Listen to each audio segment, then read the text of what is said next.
नमस्कार, आप देख रहे हैं न्यूज लोक भारत। मैं आपके साथ प्रेमराज। भारतीय मित्र पार्टी के राष्ट्रीय अध्यक्ष धनेश्वर महतो ने एक मोहन भागवत के बयान पर निंदनीय भी किया और कहीं ना कहीं उसका समर्थन भी जताया। आपको पूरी बातें हम विस्तार से बताते हैं। दरअसल मोहन भागवत ने एक बयान दिया था जिसमें कहा था उन्होंने कि हिंदू और मुस्लिम का डीएनए एक ही है।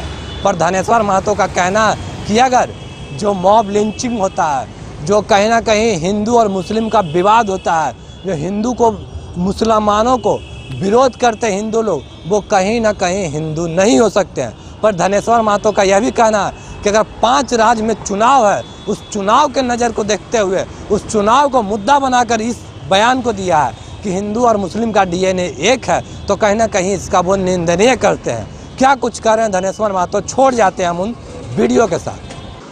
आज प्रेस कॉन्फ्रेंस करने का हमारा मकसद है कि मोहन भागवत जी ने जो बयान एक जारी किया है, गाजियाबाद के एक अपने सभा में उन्होंने अपने प्रोग्राम में कहा है कि हिंदू मुसलमान एक ही दोनों का डीएनए है, और जो मॉब लिंचिंग करता है और जो मुसलमानों के विषय में अपशब्द भाषा का प्रयोग करता है, वो हिंदू हो ही नहीं सकता है।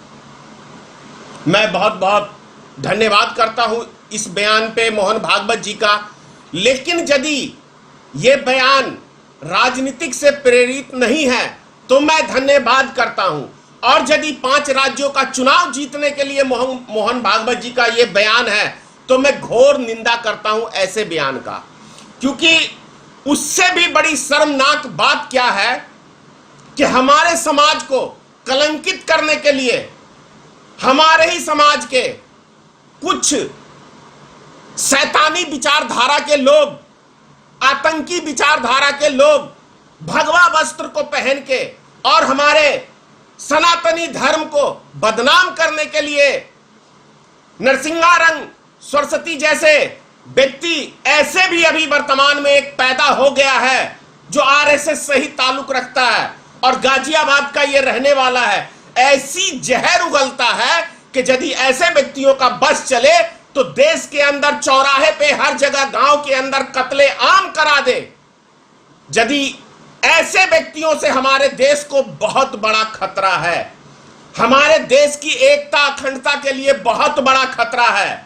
और यदि मैं कहता हूं ऐसे व्यक्तियों को उठा के जेल के अंदर आजीवन का कारावास नहीं दिया जाता है तो ऐसे व्यक्ति भारत देश के लिए खतरनाक है, हमारे देश के लिए खतरनाक है।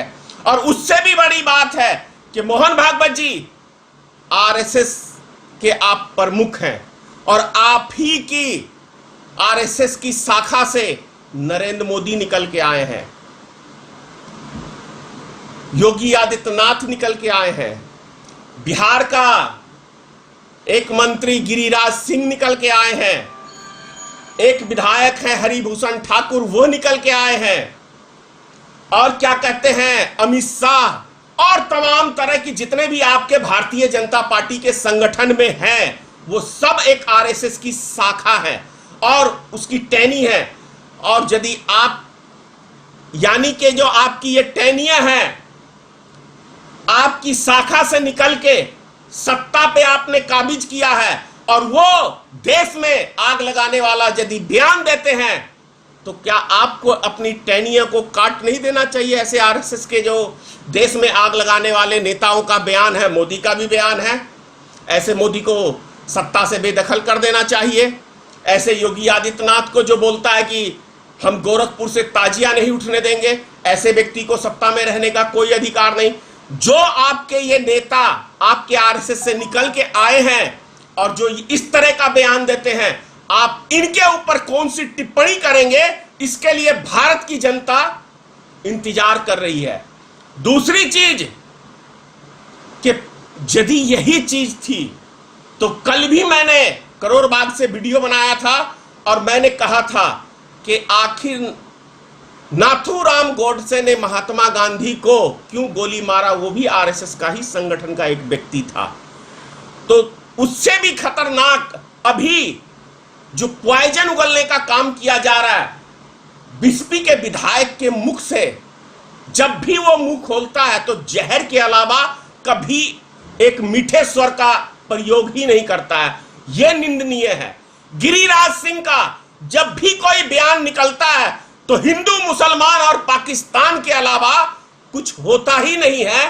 तो आप ऐसा नहीं लगता कि आपकी जमीन खिसक गई है?